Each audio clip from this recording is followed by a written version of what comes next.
Жалпы бүгін бізде республика көлемінде, сонымен қатар біздің Шығыс Қазақстанның өңірінде де, Өскемен қаласында, облыс орталығында, аудандардың барлығында бос жұмыс орындар жәрмеңкесі өтіп жатыр.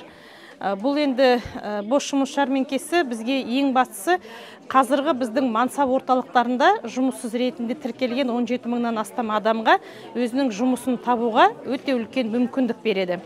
Ірі компаниялар келіп бүгін біздің осы ярмаркаға, жәрмеңкеге қатысып жатыр. Сонымен қатар бізде тағы бір жұмыс жасап тұрған алаң, ол мансап компасы.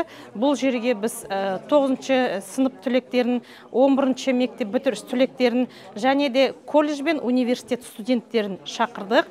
Себебі осы мансап компасы арқылы бұларға беріледі өте үлкен мүмкіндік.